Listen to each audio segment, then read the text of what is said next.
When you picture a medieval battle, you probably see gleaming knights charging across open fields, swords clashing in elegant duels, heroes falling gracefully with single arrow wounds. The reality was nothing like that.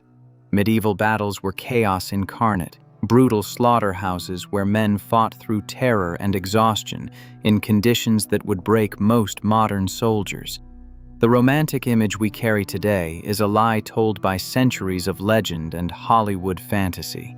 What actually happened on those blood-soaked fields was far more visceral, far more terrifying, and far more human than any movie could capture.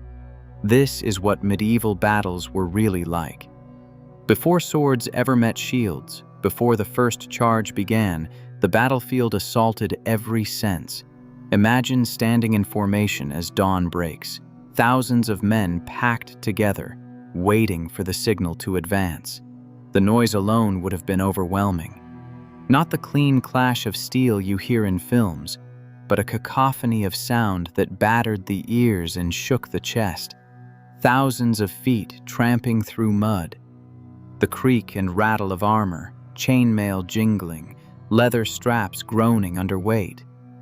Horses snorting and stamping, their hooves churning the ground into a quagmire. War cries erupted from both sides. Not the clean battle shouts of cinema, but raw, throat-tearing screams meant to terrify the enemy and steal your own courage. Horns blasted, drums thundered, pipes shrieked. Some armies used screaming arrows fitted with special chambers that whistled as they flew, creating an eerie wail designed to unsettle enemy horses and men alike. When the lines finally met, the sound became deafening. Steel on steel, wood splintering, men shouting orders that couldn't be heard over the din. And beneath it all, the screams. Men crying out in pain, calling for their mothers, begging for water, pleading for mercy. The smell was equally brutal. Thousands of unwashed bodies, many of whom had marched for days wearing the same clothes. The sharp tang of fierce sweat. Horse dung everywhere, churned into the mud. Then came the smells of battle itself. Hot blood, metallic and thick in your throat. Voided bowels as men died or lost control from terror. Smoke, if anything, burned, the acrid stench of vomit as soldiers lost their stomachs from fear or injury. These weren't abstract horrors. They were the physical reality that every man on that field had to endure while fighting for his life. The psychological toll of medieval warfare is something we've only recently begun to understand. Research examining medieval texts through the lens of modern military psychology suggests that knights and soldiers likely suffered from what we now call post-traumatic stress disorder. A 14th century French knight named Geoffroy de Charny wrote warnings to aspiring knights that capture the mental burden of warfare. In his Book of Chivalry, he cautioned that in this profession you must endure heat, hunger, and hard work, sleep little and often keep watch, lying exhausted on the ground only to be abruptly awakened. You will be powerless to change the situation. You will often be afraid when you see your enemies coming toward you with lowered lances to run you through and with drawn swords to cut you down. Even when secure from danger, Charny wrote, knights would be beset by great terrors. His descriptions align remarkably with modern symptoms of combat trauma. The night before battle, men would pray, vomit from fear, make promises to saints and family. Some wrote final letters. Others simply stared into darkness, knowing that by this time tomorrow they might be dead or maimed. Medieval commanders understood this terror and developed tactics to manage it. Battles often began with psychological warfare. Armies would display their banners, creating walls of color meant to intimidate. Knights wore elaborate heraldry, not just for identification, but to project an image of invincibility. War cries served a dual purpose, frightening the enemy while rallying your own courage. The shield wall formation itself was partly psychological. soldiers standing shoulder to shoulder so that no man faced the enemy alone. Fear was universal, from the lowliest peasant levy to the greatest knight. The difference lay in training and experience. Veterans learned to function through their terror. New soldiers often froze, fled, or died in those first terrible moments when the formations collided. Based on what historians can infer from accounts of battles, only a fraction of soldiers in any engagement actually participated in the heaviest fighting. Many hung back, supporting those brave or experienced enough to stand in the killing zone.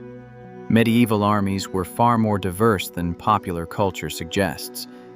Yes, there were knights, but they formed only a small percentage of any force. Knights were the elite, heavily armored cavalry, trained from youth in warfare and combat. They were expensive to maintain, requiring quality armor, multiple horses, weapons, and often a retinue of servants and squires. Their armor alone could cost as much as a small farm. These were professional warriors, and on the battlefield they were formidable. Below the knights came men-at-arms, professional soldiers who might be mounted or fight on foot. They wore quality armor, usually mail or partial plate, and carried good weapons.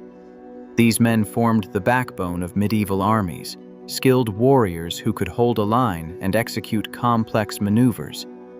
Then came the archers, crucial to medieval warfare, especially in England and Wales. Longbowmen required years of training, developing the muscle and technique to draw bows powerful enough to pierce armor at distance. A skilled archer could loose 6 arrows per minute, and massed volleys could darken the sky. Crossbowmen needed less training, but their weapons were slower to reload, though more powerful at close range. The bulk of most armies consisted of common soldiers, often levies, ordinary men conscripted or obligated to serve their lord. These peasants might fight with little more than a spear, a shield if they were lucky, and padded cloth armor called a gambeson. They received minimal training and suffered the highest casualty rates. Some carried farming tools converted to weapons, scythes and pitchforks and axes. Others wielded simple clubs.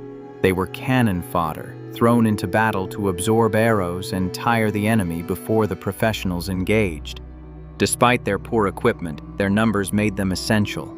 A lord with 100 knights was powerful, but a lord with 100 knights and 2,000 levies was a force to be reckoned with. Armor in medieval battles was far more effective than most people realize, but it came with serious drawbacks. A knight in full plate armor by the late medieval period was nearly immune to sword slashes, most arrows, and even many spear thrusts. Well-made armor could deflect blows that would otherwise be fatal, and archaeological evidence shows warriors surviving multiple strikes that should have killed them. Mail armor, consisting of thousands of interlocking metal rings, was used for centuries because it worked. It effectively stopped slashing attacks and could even resist some piercing weapons, especially when worn over thick padded garments that absorbed shock. The best armor was articulated at joints, allowing surprising freedom of movement despite the weight. However, armor was far from perfect. The weight was crushing. A full suit of plate typically weighed 45 to 55 pounds, distributed across the body but still exhausting to wear, especially in combat. Some specialized or heavier suits could reach 70 pounds or more. Knights trained from youth to fight in armor, but even they tired quickly. Heat was another enemy. Metal armor trapped body heat, turning warriors into walking ovens. In summer battles, men could collapse from heat exhaustion before a blow was struck. Visibility was severely limited through narrow eye slits in helmets. Men fought essentially blind, seeing only what was directly ahead. Breathing was difficult through those same narrow openings, especially during exertion. And armor had gaps. The joints at elbows, knees, armpits, and groin remained vulnerable. Skilled fighters targeted these weak points. A dagger thrust into an armpit could find the heart. A mace blow to the head could cause concussion even through a helmet. If a knight fell, the weight of his armor made it nearly impossible to rise without help. Enemies would simply hold him down and stab through the gaps or use a misericord, a long, thin dagger designed specifically to pierce armor joints. Some knights were literally drowned in mud, unable to rise from the muck with 70 pounds of armor weighing them down.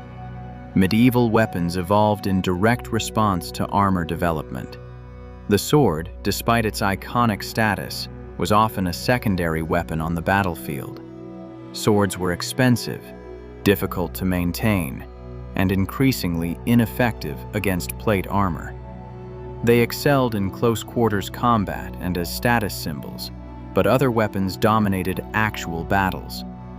The spear and pike were the true workhorses of medieval warfare. Long, cheap to produce, and effective, spears gave common soldiers reach to keep armored cavalry at bay. Pike formations, especially the schiltrons used by Scottish forces, created nearly impenetrable walls of points that could stop cavalry charges dead. Maces and warhammers became essential once plate armor dominated battlefields. These blunt weapons delivered crushing force that armor couldn't absorb. A mace blow to the head could cause fatal brain trauma even through a helmet. Warhammers combined a heavy head for crushing with a spike for piercing. The longbow was revolutionary, though its effectiveness against plate armor remains debated. What's certain is that longbow volleys were devastating against less armored troops and horses. At battles like Agincourt, English archers poured thousands of arrows into French formations, creating chaos and casualties. Even if arrows didn't penetrate plate, they could strike faces, find gaps, or injure horses, unhorsing knights. The crossbow was powerful but slow, requiring time to reload with mechanical aids. Its bolts could penetrate armor at close range, making crossbowmen valuable but vulnerable. Polearms like halberds combined axe, spear, and hook in one weapon, designed specifically to deal with armored opponents. The axe could cleave helmets, the spike could pierce plate, and the hook could pull knights from horses. Battles were organized around formations that maximized strength while minimizing vulnerability. The shield wall was the foundation of medieval infantry tactics. Men stood shoulder to shoulder, shields overlapping to create a continuous barrier. The front ranks held the line while those behind stabbed overhead or replaced fallen comrades. Shield walls required discipline and courage.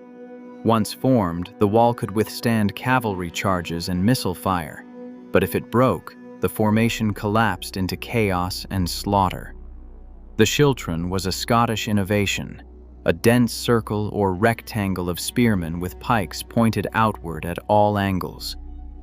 This formation proved highly effective against cavalry, as horses refused to charge into a thicket of steel points.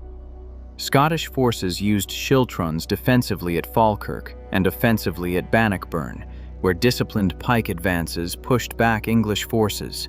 The cavalry charge was the knight's signature tactic.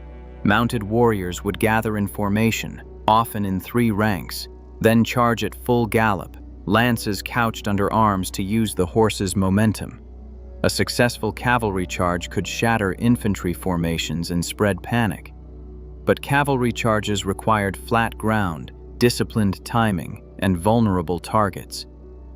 Against prepared infantry with stakes and pikes, cavalry charges often ended in disaster, horses refusing to press home or impaling themselves on fixed spears. The wedge formation concentrated force at a single point, attempting to punch through enemy lines. Once a breach opened, reserves would pour through to roll up the flanks. Medieval commanders used terrain expertly, positioning archers on high ground, hiding cavalry in woods for ambushes, channeling enemies into killing zones. Battles weren't random melees, but carefully orchestrated engagements where tactics, terrain, and timing determined outcomes. Of course, plans rarely survived contact with the enemy. Battles descended into chaos as formations broke and individual fights erupted across the field. The actual violence of medieval combat was intimate and horrific. When shield walls met, men fought face to face, often close enough to smell their opponent's breath. Shields battered against shields, trying to break the enemy's balance. Spears jabbed at faces and legs, seeking any exposed flesh. Swords stabbed more than slashed in the crush, looking for gaps in armor or targeting unprotected areas. Men grappled, wrestling in armor, trying to drag opponents down where they could be more easily killed.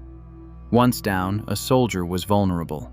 Enemies would stab repeatedly, targeting face, throat, or armpits. Archaeological evidence from mass graves shows exactly this pattern. Skulls bear multiple sword cuts, indicating frenzied attacks. Some bodies show 10, 15, even 20 separate wounds, far more than needed to kill. This was overkill born from battle fury, fear, or simple continuation of violence once an enemy was down. The famous Battle of Towton in 1461 shows this brutality clearly. Fought in a snowstorm, warriors struggled through knee-deep snow turned red with blood. Excavated bodies reveal horrific injuries. One skull, known to researchers as Towton 25, shows the front bisected by a blade that slashed across the face. Many show multiple separate wounds, far more than needed to kill. Some bear evidence of 8 or 9 cuts to the head, indicating frenzied attacks. Many display defensive wounds on arms and hands, showing men trying desperately to ward off blows. Hand-to-hand combat was exhausting. Modern recreations show that fighting in armor depletes energy incredibly quickly. Men would fight in bursts, a few minutes of intense violence followed by pulling back to catch their breath, while others moved forward. This is why battles could last hours. Not because men fought continuously, but because fighting came in waves.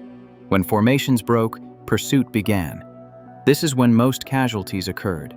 Running men exposed their backs and couldn't defend themselves. Cavalry rode down fleeing infantry, cutting them down from behind. Victorious soldiers chased for miles, killing until exhaustion, bloodlust, or mercy stopped them. Surrender was possible but uncertain. High-ranking knights might be taken for ransom, but common soldiers often found no mercy. Medieval weapons caused devastating injuries that archaeology has preserved in bone.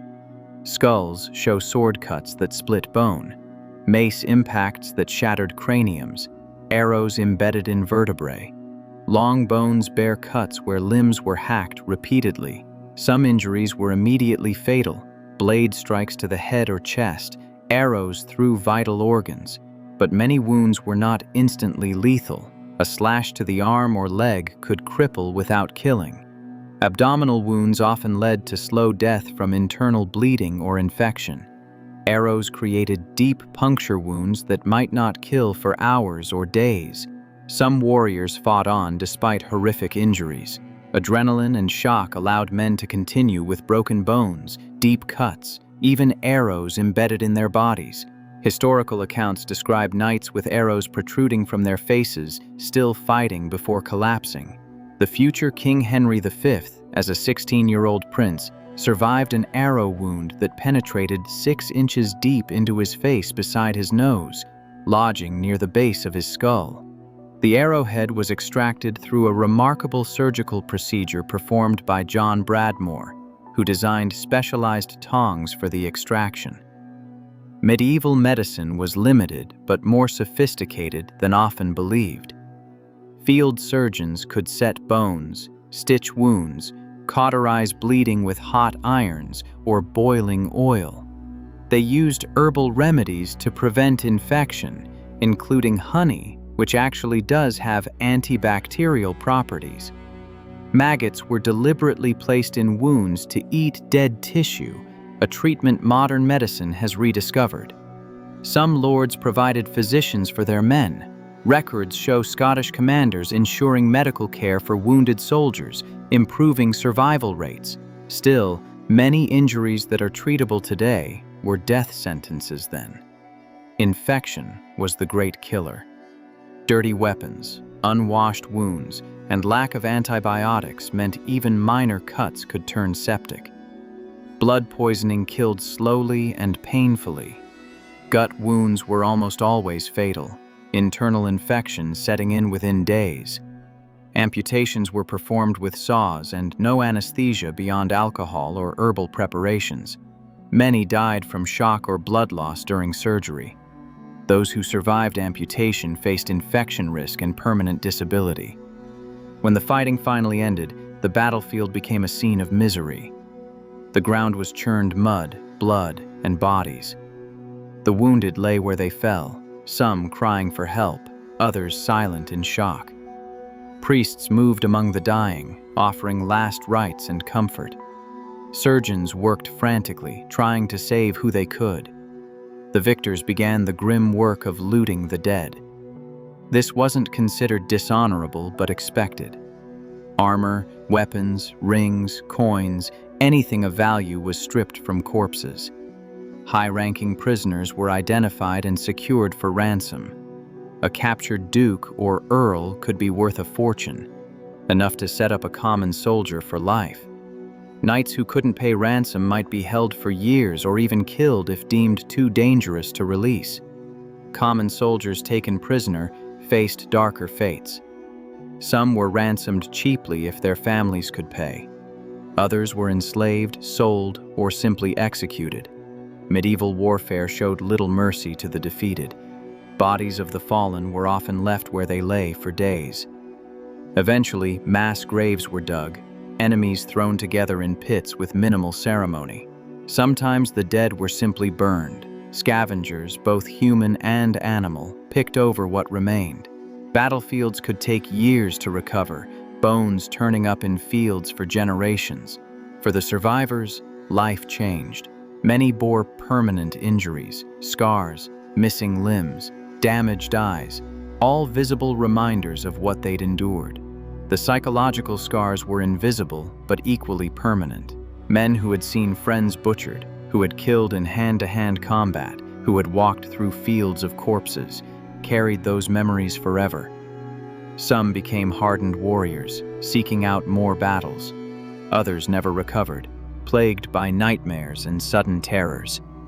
Medieval society had no concept of trauma counseling, no support for broken soldiers. They simply had to endure. This was the reality of medieval warfare. No glory, no romance, just terror, pain, and death, delivered by other humans in the most brutal ways imaginable. Men fought not from bloodlust, but from loyalty, duty, fear of shame, or simple survival. They experienced horrors that would traumatize modern soldiers with none of the support systems we have today. The famous battles we study, Agincourt, Bannockburn, Hastings, were charnel houses where thousands died in agony. The anonymous skirmishes that filled medieval history were no less terrible for those involved. Medieval soldiers were not mindless brutes or fearless heroes. They were human beings thrust into inhuman situations, doing what they had to do to survive. The battlefield stripped away all pretense, all civilization, revealing warfare in its rawest form. Understanding this reality doesn't diminish the courage it took to stand in formation and face death. If anything, it makes their sacrifice more poignant. These men didn't fight in clean Hollywood battles. They fought in the mud and blood and chaos of real war, and somehow found the strength to keep fighting. If this look into the brutal reality of medieval warfare has given you a new perspective on history, hit that like button and subscribe to the channel. We're dedicated to uncovering the truth behind the myths, showing you history as it actually happened, not as legends pretend it was. Share this video with anyone who thinks medieval battles were glorious affairs. They need to know the truth. And let us know in the comments what other historical realities you'd like us to explore. History is full of stories that need to be told honestly, without the romantic gloss. We'll keep bringing them to you, one uncomfortable truth at a time.